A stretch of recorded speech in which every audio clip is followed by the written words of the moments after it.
in this part of Baltimore. Normally, during the course of a day, a couple thousand cars are probably on the street easily, and it is blocked off on both ends, so no traffic is getting through because our station basically sits not really in the middle of it, but it sits on an end of it. It's really crucial in terms of the activity that happens on a regular basis. So the activity out here is still going on. The sweep of the building is still going on right now, and so it's going to be some time before we're allowed back inside and we can make a determination. I'm kind of switching off microphones, and I'm going to ask one of my colleagues, Chris Barinato, to come in and talk to us right now. Chris is a producer of our 10 o'clock newscast, and you were inside the building when the building was evacuated. Yeah, I was coming to work, and I was pulling into the parking lot, and I saw the fire at the gas tank of the car. And so I parked my car really quickly and ran into the building to talk to Jay, our security guy. I was going to say, hey, Jay, call the fire department because there's a fire in a car. So you saw the fire? Yeah, I saw the fire. Well, there were 3 people in the lobby. 2 of them were our contractors. There was a 3rd guy I didn't recognize. So you walked right by this guy? I walked right into this whole thing. Did he say anything? He said something. I don't know exactly what he said. I know Jay told me not to go through the security door. So at that point, I did not go through the security door. So where did you go? You walked back out? Yeah, at that point, I walked back out, and then I doubled back in through a side door. Sure. Jay and I met farther into the building. At that point, we helped everybody get out. Right.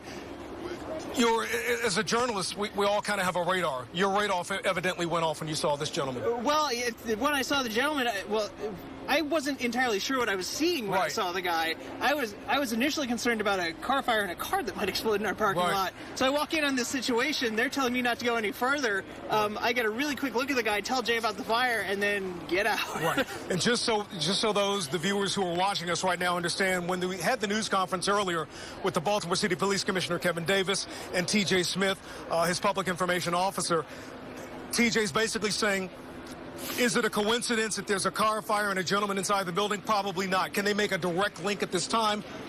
Probably not, but the chances that the two are connected are very, very likely at this point. So that's what we know about the car fire and this gentleman who is inside the building. Yeah. What was the reaction of the staff at Fox 45 as they were told to exit the building? And were they getting that they needed to get out immediately? Yeah, Jay made it very clear that there was a threat and that we needed to get out. And at that point, people got up and started going out the exit that he directed us to, which is about as far away from the situation as we could have gotten. Was there an announcement inside the building? I don't recall, but I wasn't inside the building the whole time. Right. Like I said, I went out and doubled back in. I don't think, Jennifer, and I'm sure I don't think we can thank Jay enough for what he did. That's right. We don't have any idea. I'm anxious to learn what this guy had on him and whether this was an operable device. That really is something that we really want to know, but I don't think we can thank him enough. That's right, and I will say, to Jay's credit, he's always been really on top of things. Yes. And, there might be a strange individual that shows up and we've got tactical guys right here. Walking down the let's Are you ready to talk or not yet? Carrie's not ready to talk. All right, let's see. Once again, we're going to bring in Chris Barinato, our 10 o'clock producer, who really was there at the very beginning of this and caught some of the interaction as this first began to unfold. Chris, once again, for people that might just be hearing this story, I know you've told it a few times already, but what did you witness? Well, so I was coming into work. I pulled into our parking lot, and as I was pulling in, I saw the gas tank on fire in the parking lot. So I decided to pull in, park quickly, and go tell our security guard because I knew he was right in the front door. As I walk into the front door, Jay is telling me not to go any further, and I'm like, okay. So at that point, I tell him, there's a fire in the parking lot. We need to, call the fire and police and get everybody out. There were also other people in the lobby. That guy dressed in the bodysuit. So I told Jay what was going on, and then got out of the vestibule, doubled back around, met Jay farther inside the building, and helped get everybody out. So when you saw the guy in the bodysuit, what did you think? Initially, I was more concerned about the fire in the parking lot. Yeah, with a vehicle that could explode, which fortunately it didn't. I apparently interrupted the interaction between the guy in the suit, the contractors, and Jay, and kind of disrupted that situation a little bit, which apparently gave them enough time to figure out how to go back in and get everybody out of the building. So. And just also to sort of lay some context here, we are a television station.